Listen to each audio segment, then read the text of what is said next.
السلام علیکم، آداب عرض ہے جی ڈیئر لسنرز، کہیے کیا حال احوال ہیں، کیسے ہیں آپ سب؟ دعا ہے، امید ہے آپ سب خیریت سے ہوں گے۔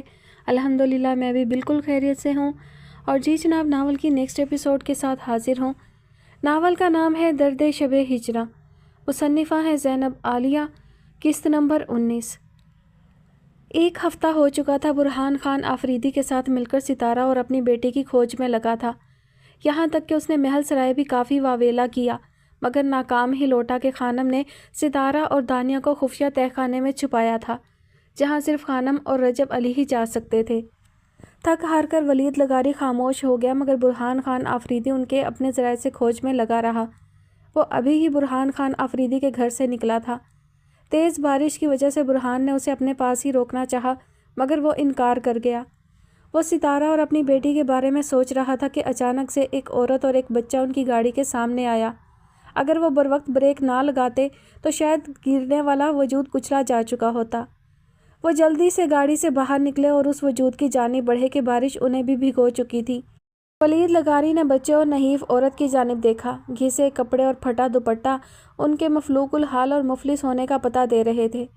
ماں جی آپ ٹھیک ہیں؟ ولید نے انہیں کندھوں سے پکڑ کر سیدھا کیا، اور کپڑے کی پوٹلی جو کیچڑ میں لتھڑی جا چکی تھی اسے دیکھ کر ولید لغاری جیسے خاکی نہاد مرد کو تاسف ہوا۔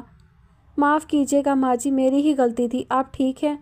آپ کو کہیں چوٹ تو نہیں لگی؟ ہاں پتر میں ٹھیک ہوں۔ ولید لغاری نے بہت ہی احترام سے انہیں کندھے سے تھام کر اٹھایا۔ کہاں جانا ہے آپ کو بتائیں، میں چھوڑ دیتا ہوں۔ مسلسل بارش میں وہ تینوں ہی بھیگ چکے تھے۔ ولید لغاری نے اس بچے کو دیکھا جس کے چہرے پر ماں کے لیے فکر تھی، جو ماں کا ہاتھ پکڑے بارش کی وجہ سے کپ کپا رہا تھا۔ پتر اس شہر میں ہم نئے ہیں، نہیں معلوم کہاں جانا ہے، بس بد نصیبی ہم ماں پتر کو دھکے مار کر کبھی کہیں تو کبھی کہیں لے جاتی ہے۔ پرسوز آنکھوں میں نمی در آئی، مگر بارش کے قطرے چہرے سے ٹپکتے اس نمی کو چھپا گئے، مگر اس عورت کی لرزتی آواز اس کی بے بسی کا رونا رو رہی تھی۔ آپ کسی مصیبت میں ہیں، مجھے بتائیں، جہاں تک ہوا میں مدد کرنے کے لیے تیار ہوں، آئیں میرے ساتھ۔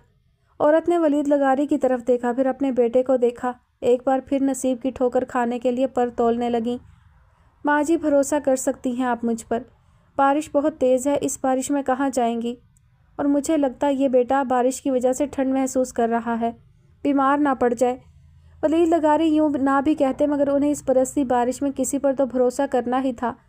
ان کے مثبت جواب پر ولید نے ان کی کپڑوں کی پوٹلی اٹھائی اور انہیں لیے گاڑی میں بیٹھ کر گھر چلے آئے۔ بوا، ولید لغاری نے ایک ادھیڑ عمر عورت کو پکارا جو کچن سے چلی آئی۔ ولید کے ساتھ ایک عورت اور بچے کو دیکھ کر وہ ولید لغاری کی جانب متوجہ ہوئی۔ ہاں ولی بیٹا، بوا انہیں گیسٹ روم میں چھوڑ دیں، اور کسی چیز کی انہیں ضرورت ہو تو ان کی مدد کر دیجیے گا، اور کھانا تیار ہے تو انہیں کھانا بھی دے دیجیے۔ ولید لغاری تو اپنے کمرے میں چلے گئے، اور اس عورت کو گھر پر موجود ایک عورت کو دیکھ کر تسلی ہو گئی، اب کہ وہ رجب علی کے جال میں قید ہو گئی، جہاں داؤد بیگ کے حکم پر اس سے 2 سال بڑی نازنین اسے خوب جسمانی اذیت دیتی۔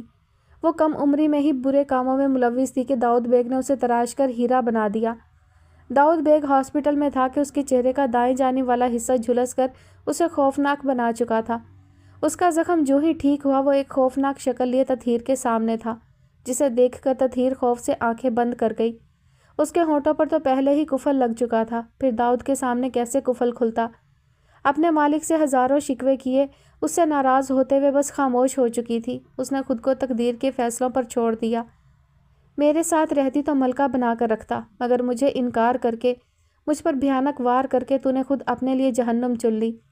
اب تمہیں ساری زندگی کے لیے ایسے جہنم میں پھینکوں گا کہ پل پل تم مجھے۔ اس نے تطہیر کو ایک جھٹکے سے بازو سے پکڑ کر اپنے مد مقابل کیا۔